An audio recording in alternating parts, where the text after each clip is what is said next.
Только за 7 и 8 марта на территории Удмуртской республики 4 человека погибли в результате наездов на пешеходов. Во всех случаях пешеходы не имели предусмотренные правилами дорожного движения световозвращающие элементы. Во всех 4 случаях они находились в непосредственной близости от пешеходных переходов, обозначенных соответствующими знаками. Погибли под колесами. Это у нас Увинский Завьяловский район 7 марта и 8 марта Завьяловский Малопургинский район. Поэтому мероприятие профилактической операции «Пешеход», так называемой, которую мы планировали к проведению с 14 марта, мы вынуждены начать ее уже с сегодняшнего числа. Дополнительные сотрудники будут привлечены. И самое пристальное внимание будет уделено загородным автомобильным дорогам на участках, где примыкают населенные пункты.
Водитель автомобиля Петербилд, госномер Валентина 149, Ольга Елена, 152 регион.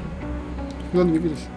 Двигался по направлению города Ижевска со стороны города Казани. Скорость ваша какая предварительно была? Точно не могу сказать, но скорость была небольшая, не более 60 км в час. Что произошло? Внезапно перед моим автомобилем в свете фар я увидел с левой стороны в непосредственной близости бегущего мне на перерез человека. Светоотражающих элементов были? Светоотражающих элементов на нем я не увидел никаких. Уже я уже увидел, то есть само тело человека, который бежит, то есть на перерез. Светоотражающих элементов не было, то есть ничего такого, чем бы он мог там себя обозначить, тоже на нем не было, ни фонариков никаких, ничего. Произошел удар. Я даже не успел применить что-либо, никакого маневра, не тормозить. То есть я даже не попытался начать торможение, потому что я просто не успел. Когда его увидел, там меньше полсекунды прошло времени, то есть это мгновенно. То есть он выбежал прямо передо мной, из тьмы. Фары были включены, но сделать я ничего не успел.